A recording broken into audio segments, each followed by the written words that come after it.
오늘은 이제 복음서에서는 이제 빛과 소금 말씀을 읽었습니다.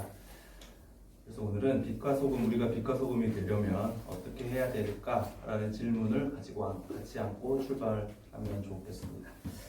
저는 오늘 빛과 소금에 대해서 세 가지로 이야기하도록 하겠습니다. 혹시 여러분 안에는 신앙생활 가운데 생긴 교리나 성서에 대한 발칙한 질문들이 있었습니까? 한두 개씩은 있지 않습니까? 네, 그래서 발칙한 질문이라는 것은 좀 뭔가 해서는 안 될 것 같은 버릇없고 괘씸한, 이게 사전에 찾아보니까 이렇게 나오더라고요. 네, 버릇없고 괘씸한 질문이다. 네, 그것을 말합니다. 또 이런 게 있었습니다. 엄마가 기독교고 아빠가 불교면 나중에 어떻게 되나요? 네, 저희 어린이교회에서 나온 질문입니다.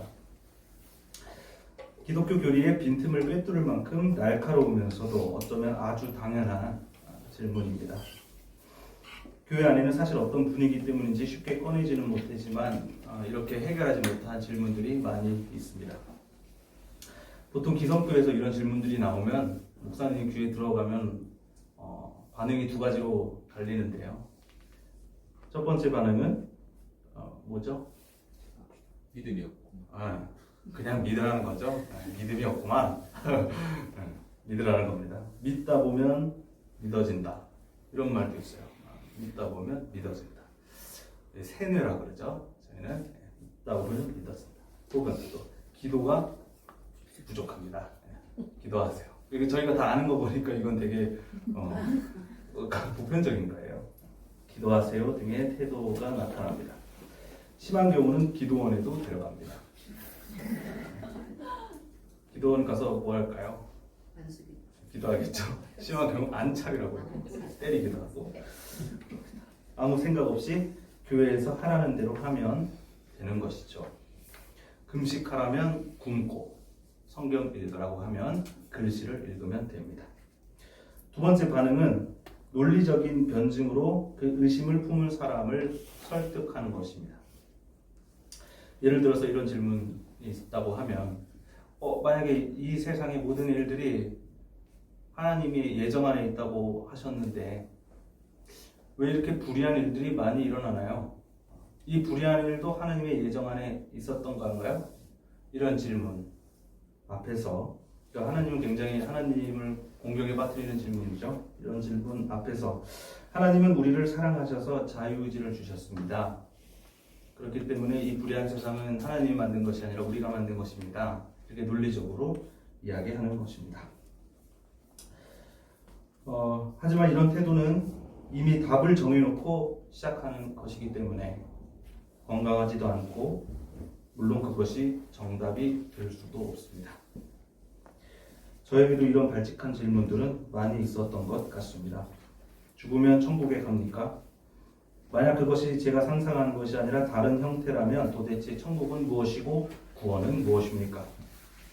사람이 사람을 죽여나갈 때 하나님은 어디에 계셨습니까? 아벨이 죽을 때 하나님은 가인을 왜 말리지 않으셨습니까? 하나님은 왜 그렇게 자신의 존재를 인정받고 싶어 하십니까? 그런 태도는 인간이 갖고 있는 욕망 아닙니까? 예수의 이야기는 신화에 가깝고 그는 2000년 전 외국인인데 그것이 정말 나에게 어떤 의미고 어떤 영향을 줍니까? 김종원 장로님의 질문이네요. 예수 믿고 새 사람이 되었다는 사람들, 방언도 하고 예언도 하는 사람들은 왜 작은 세상을 하나 바꾸려 하지도 않고 바꾸지도 못합니까? 그리고 왜 그들은 사회 정치적 문제를 바르게 인식하지도 못합니까? 이런 질문들은 지금까지도 저와 함께하고 있습니다. 언제나 저는 이것에 대해서 대답을 알고 싶었고 대답하기 위해 공부했습니다. 사실 이런 신에 대한 정답은 찾지 못합니다. 그죠? 아무도 모르죠. 그러나 제가 적어도 사람들 앞에서 그리고 저 스스로 앞에서 하나님을 이야기하려면 저의 대답이 있어야 하지 않겠습니까? 어쩌면 이런 의심과 질문이 저를 여기까지 인도했습니다. 그러므로 교회가 말해주는 정답이 우리를 바른 길로 인도하는 것이 아니라 질문과 의심이 우리를 진실과 더욱 가까운 곳으로 인도하는 것입니다. 교회의 대답이 우리를 안심시킬 수는 있어도 진실로 인도하지 못할 때가 많습니다. 질문과 의심이 우리를 불안하게 만들지라도 그 여정은 우리를 진실로 인도할 것입니다. 질문이 있어야 대답도 있는 것이고 의심이 있어야 이렇게 고백도 있는 것입니다. 그러니까 세민족 교회에서는 질문과 의심을 많이 하시기 바랍니다. 저한테도 많이 질문해 주시고 서로 같이 질문과 의심을 나눠주시고 그러면 좋겠습니다. 그런데 안타깝게도 교회는 이 의심과 질문 앞에서 대답하지 못했습니다. 어떤 사람들은 답을 찾지 못한 채 교회를 떠났고 어떤 사람들은 질문을 잊어버린 채 광신도가 되었습니다. 이들이 질문을 잊은 이유는 그 질문들이 그들을 불편하게 했기 때문입니다. 평생을 믿어왔던 교리가 거짓이라면 지난 인생이 너무 허무해지기 때문입니다. 마태복음 5장은 예수가 유대인들을 매우 불편하게 하는 장면입니다. 기독교가 교리를 절대적인 것으로 쥐고 있듯이 유대교는 율법을 절대적인 것으로 쥐고 있었습니다. 율법은 하나님께서 모세에게 주신 거라고 믿었던 절대적인 전통이죠. 1000년이 넘는 그런 전통인데 율법이 절대적인 사회에서 누가 권력을 잡았겠습니까? 바로 율법을 잘 아는 사람들이지 않겠습니까? 율법이 힘이 있는 사회에서는 율법을 잘 아는 사람이 권력을 잡습니다. 결국 율법은 더 이상 하나님의 말씀이 아니라 권력층을 위한 도구가 되었고 당연히 거기서 가난한 사람들은 배제되었습니다. 예수는 다음 주에 이 율법들을 개정합니다. 오늘이 아니라. 그래서 제가 이 자리에서 내용을 다 얘기하면 다음 주 스포가 되기 때문에 개정의 내용은 이현아 목사님에게 맡기도록 하겠습니다. 몇 개만 예고편처럼 이렇게 해볼까요? 뭐가 있죠? 왼뺨을 때려라 라는 율법이 있죠. 이에 눈이 눈에 눈이라는 이 고대 율법을 왼뺨을 맞으면 오른쪽을 때려라. 또 원수를 미워하고 이웃을 사랑하라 라는 율법이 있습니다. 이것을 원수를 사랑하라 이거는 익숙하지 않습니까? 또 살인하지 말라 있죠. 10계명에 있는 살인하지 말라를 바보라고 하는 것도 살인이다 라고 붙입니다. 꼭 사람 죽여야만 살인이 아니라 구조적 폭력, 언어 폭력도 살인이 될 수 있다는 가능성을 넓힌 것이죠. 절반이나 얘기한 것 같습니다. 그죠? 이제 그만 다음 주에 하도록 하겠습니다. 예수가 죽은 이유를 아십니까? 아까 그 질문 안에는 나 때문에라고 했는데 예수가 왜 죽었을까 했을 때는 이제 보통 저 때문에 돌아가셨다고 울죠. 많은 사람들은.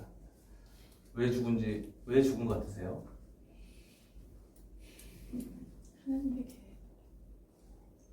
하나님의 계획이었다. 로마 체제 위협이. 로마 체제 위협이 되었다. 정치적 심장이 멈췄어. 네? 심장이 어머니 나부터 어린이교회로 심장이 어렵다. 로마 위협이 별로 안 됐을 것 같은데 너무 규모가 작았기 때문에 실제로는 그렇게 크지 않았던 것 같습니다. 굉장히 작은 그룹이었고 별로 이제 보이지도 않던. 예수가 죽은 이유를 저도 복음서를 쭉 읽어보면서 생각해보면 오늘 마태복음 5장 때문에 그런 것 같습니다. 율법을 건드렸기 때문에. 예수가 죽은 이유는 율법을 건드렸기 때문입니다. 사람들은 예수가 율법을 무너뜨리러 왔다고 생각했습니다. 율법이 무너지는 것은 유대교 세계 전체가 무너진다라고 생각했기 때문입니다. 그러므로 사람들은 예수의 위험한 행동에 엄청난 불안을 느꼈을 겁니다. 그런 사람들 앞에서 예수는 말합니다. 나는 율법을 폐하러 온 것이 아니라 율법을 완성하러 왔다. 예수는 율법이 사람을 위해서 있는 것이지 사람이 율법을 위해서 있는 것이 아니라고 생각했습니다. 예수는 시대와 상황이 달라짐에 따라 율법이 오히려 인간을 괴롭게 한다는 것을 발견한 것입니다. 본래 율법은 왜 있었습니까? 그러니까 본래 하나님께서는 왜 이 사람들에게 율법을 주었습니까? 이 인간 세계를 더욱더 평등하고 공평하고 더욱더 평화로우며 정의롭고 생명과 사랑이 넘치는 곳으로 만들기 위해서 이 율법을 주신 것 아니겠습니까? 그런데 지금 전혀 그렇지 못하다라는 겁니다. 전혀 그 기능이 발휘되고 있지 않다는 겁니다. 왜냐하면 가난한 사람들이 이미 배제되었기 때문입니다. 그래서 본래의 뜻을 이루기 위해서 율법을 개정한다는 것입니다. 다른 말로 율법을 완성하고 있는 것입니다. 오늘날 만약 이 예수가 우리의 세계로 찾아온다면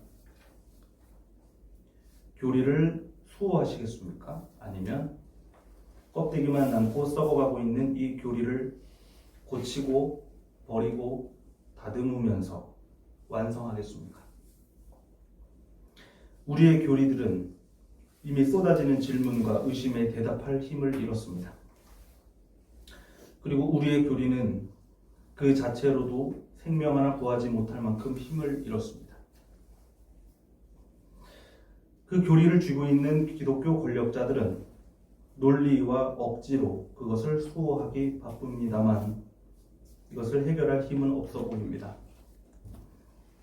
그러나 신학에는 그 힘이 있습니다. 20세기 이후 발전한 현대 신학을 공부할 때 저는 이 신학들이 저 교리들을 살려내고 있다, 완성하고 있다고 느꼈습니다. 제가 전에 했던 쭉 나열했던 종교적인 질문들 있지 않습니까? 굉장히 독창적이라고 생각했습니다. 제가 독창적인, 저는 제가 천재인 줄 알았어요. 내가 이런 질문을 하네. 너무 창의적이고. 그런데 아니었습니다. 이미 오랜 세월 동안 저보다 훨씬 똑똑한 많은 사람들이 그 질문을 놓고 고민하면서 해결해 오고 있었던 것입니다. 그러므로 신학을 공부한다는 것은 과거 신학자들의 고민의 여정과 함께 한다는 것입니다. 웬만한 질문들은 2000년 동안 다 있었습니다. 저희가 했던 질문들도 다 있더라고요. 그래서 그들에 대한 대답도 몇백 년, 몇천 년 동안 해왔던 흔적이 있습니다. 그 신학의 목적은 교회를 지키는 것이 아니라 진실을 밝혀내는 것입니다. 어쩌면 진실을 밝혀내는 것 혹은 진실에 가깝게 가는 것이 장기적으로 봤을 때 교회를 지켜내는 것이라고도 할 수 있겠죠. 그리고 언제나 그 여정 끝에는 이 세민족교의 신앙 고백문처럼 그들의 신앙 고백이 있었습니다. 그 여정의 흔적들을 교회가 따라갈 때 교리는 다시 생명을 얻고 숨을 쉬기 시작할 것입니다. 중요한 것은 교리를 지켜내는 것이 아니라 신학 공부를 통해서 교리를 완성하는 것입니다. 현재 한국 교회는 심각한 위기 속에 있습니다. 우리 교단에서만 10년 동안 몇 명이 줄었는지 아십니까? 약 24만 명이 줄었습니다. 사실 숫자도 숫자인데 우리 사회적 인식 속에서 이 기독교가 얼마나 신뢰를 잃었는지 다 느끼고 계시지 않습니까?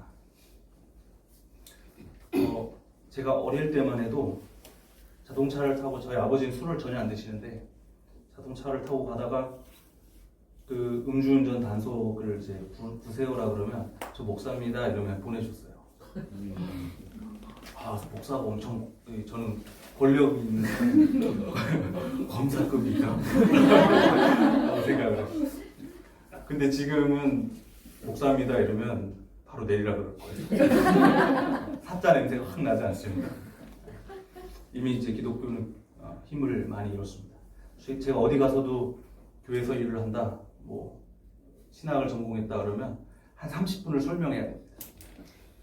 내가 그런 광신도가 아니라는 막 제 설명하면서도 내가 이거 왜 이러고 있어야 되나 싶고 그렇습니다. 한국 교회는 굉장히 이제 힘을 잃었다는 것은 사실인데요. 만일 누군가가 저에게 이 문제의 원인과 해결 방안을 묻는다면 여러 문제 원인들이 있겠죠. 목회자의 타락, 도덕적 부패, 이 성장 너무 커져버린 이 교회 크기, 다양한 문제들이 있겠습니다만 저는 문제의 원인은 신학의 부재요, 해결 방안은 신학의 보급이라고 대답할 것입니다. 왜냐하면 제가 봤을 때 신학이 보급됐던 적이 단 한 번도, 단 하나의 교회도 거의 없었던 것 같습니다. 신학의 부재는 교회를 무지와 타락으로 몰고 갈 뿐더러 학살과 전쟁까지 허용하게 만듭니다. 반면 신학의 보급은 교우들의 신앙을 더욱 풍족하게 만들어주고 오늘 시편처럼 더욱 굳건하게 만들어 줄 것입니다. 그렇다고 저는 장담합니다. 왜냐하면 저의 신앙이 그랬기 때문입니다. 2020년 교육훈련부와 함께하는 신학 강좌들의 많은 신청과 참여 부탁드립니다. 왜냐하면 우리 교회 이 교육훈련부에서 만드는 강좌들은 적어도 교리적이지 않고 교회를 지키는 목적이 아니라 진실로 다가가는 신학적이기 때문입니다. 저는 교육훈련부 홍보대사로 나와 있습니다. 힘을 잃고 죽어가는 교리를 다시 살려내는 것은 방금 전까지 저는 신학 공부라고 말씀드렸습니다. 그러나 그것만이 전부가 아닙니다. 오늘 이 사야는 금식하는 사람들을 비판합니다. 주로 금식은 중요한 일을 앞두고 주님의 응답을 얻기 위해서 하는 고행이죠. 금식은 음식을 끊고 하나님을 찾는 것입니다. 오늘 이 사야는 우리에게 금식의 정도를 가르쳐 줍니다. 금식은 굶식이 아니다 라고 요약할 수 있을 것 같아요. 굶식은 뭐죠? 굶는 거죠. 굶식은 음식을 단순히 굶는 것입니다. 음식만 굶고 다른 향락을 취하며 평소처럼 종들에게 일을 시키고 이웃과 다투는 것은 우아한 금식이지 하나님을 찾는 행동이 아닙니다. 이사야는 말합니다. 주님이 기뻐하시는 금식은 음식을 오랫동안 굶는 것이 아니라 부당한 결박을 풀어주고 압제받는 사람을 놓아주는 것, 굶주린 사람에게 먹거리를 나누어 주는 것, 떠도는 사람을 집에 맞아들이는 것, 헐벗은 사람을 보았을 때 그에게 옷을 입혀주는 것입니다. 그 금식은 자기 혼자 음식을 굶는 것이 아니라 이 음식을 나눠주는 것이라고 말하고 있는 것입니다. 이사야는 지금 껍데기만 남은 금식을 다시 살려내고 있습니다. 세민족 교회가 현대 한국 사회 안에서 교리적 문제들을 신학적으로 열심히 공부하고 극복해내고 아무리 진실을 품은 교회라고 할지라도 실천과 행동 없이는 아무 소용이 없습니다. 아무리 예배를 멋지게 하고 기도를 끝내주게 한다고 할지라도 행동 없이는 아무 소용이 없습니다. 아무리 우리가 세상의 빛과 소금이라고 할지라도 어둠을 비추지 않는다면 또 썩어버린 그 현장으로 우리가 직접 찾아가지 않는다면 우리의 빛과 소금 교회로는 방금 전 우리가 비판했던 교리들처럼 그저 단어에 불과하게 됩니다.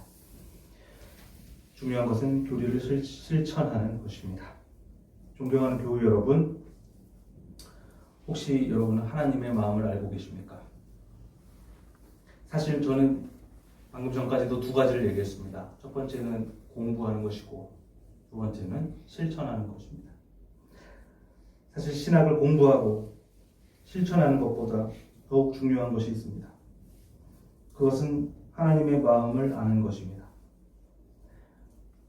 어떻게 보면 지켜내는 것, 그리고 율법을 개정하는 것은 보수와 진보의 차이일지도 모르겠습니다. 교리를 지켜내는 것, 교리를 바꾸는 것도 마찬가지입니다. 어쩌면 하나님은 율법을 지키는 것이나 고치는 것에 큰 관심이 없었을지도 모르겠습니다. 하나님의 관심은 언제나 아직도 부당한 결박 아래에 있는 사람들이 있는가? 아직도 굶주린 사람들이 있는가? 아직도 떠도는 난민들이 있는가? 아직도 헐벗은 사람들이 있는가? 오로지 이것입니다. 예수는 훌륭한 신학자여서, 예수가 공부를 굉장히 잘해서 율법을 고친 것이 아닙니다. 또 예수는 실천을 굉장히 잘하는 성실한 도덕적인 사람이라서 율법을 고친 것이 아닙니다. 예수는 하나님의 이런 마음을 알았기 때문에 율법을 완성한 것입니다. 바울 또한 율법을 전공한 전문가였고 철학과 수사학이 뛰어난 학자였습니다. 만 세상의 지혜를 내려놓고 하나님의 지혜로 가르쳤습니다. 세민족교회는 신학 공부를 통해서 교리를 완성하는 교회가 되기를 바랍니다.